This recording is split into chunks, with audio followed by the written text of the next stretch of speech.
Physical refining செய்யப்பட்ட SKM Poorna rice brand oil. Kanyakumari மாவட்டம் கிள்ளியூர் தொகுதி சட்டசபை தேர்தல் ஓட்டு எண்ணிக்கையின் போது காங்கிரஸ் வேட்பாளர் ராஜேஷ்குமாருக்கும் தாவேக வேட்பாளர் ஷபீனுக்கும் இடையே கடும் போட்டி நிலவியது. இறுதியில் காங்கிரஸ் வேட்பாளர் ராஜேஷ்குமார் 66,434 ஓட்டுகளும், தாவேக வேட்பாளர் சபீன் 65,123 ஓட்டுகளும் பெற்றனர். 1,311 ஓட்டு வித்தியாசத்தில் ராஜேஷ்குமார் வெற்றி பெற்றதாக அறிவிக்கப்பட்டார். இவர் தற்போது தாவேக ஆட்சியில் சுற்றுலாத்துறை அமைச்சராக பொறுப்பேற்றுள்ளார். இந்நிலையில் அமைச்சர் ராஜேஷ்குமாரின் வெற்றி செல்லாது என்று அறிவிக்க கோரி தாவேக வேட்பாளர் சபீன் கிள்ளியூர் தொகுதி தேர்தல் அதிகாரி, மாநில தலைமை தேர்தல் அதிகாரிக்கு மனு அனுப்பியுள்ளார்.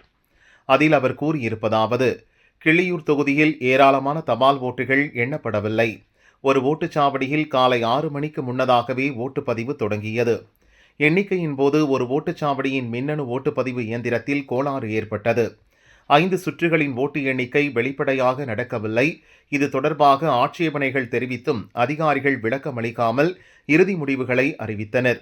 எனவே ராஜேஷ்குமாரின் வெற்றியை செல்லாது என்று அறிவிக்க வேண்டும். இந்த விவகாரம் குறித்து ஹைகோர்ட்டில் வழக்கு தொடர இருப்பதாக தாவேக வேட்பாளர் சபீன் கூறினார். தேர்தலுக்கு முன்பு எதிரெதிர் அணியாக செயல்பட்ட தாவேகவும் காங்கிரசும் தேர்தலுக்கு பிறகு ஒரே கூட்டணியில் உள்ளனர். காங்கிரஸ் கட்சியைச் சேர்ந்த அமைச்சர் ராஜேஷ்குமாருக்கு எதிராக தாவேக நிர்வாகியை புகார் மனு அளித்திருப்பது பரபரப்பை ஏற்படுத்தியுள்ளது.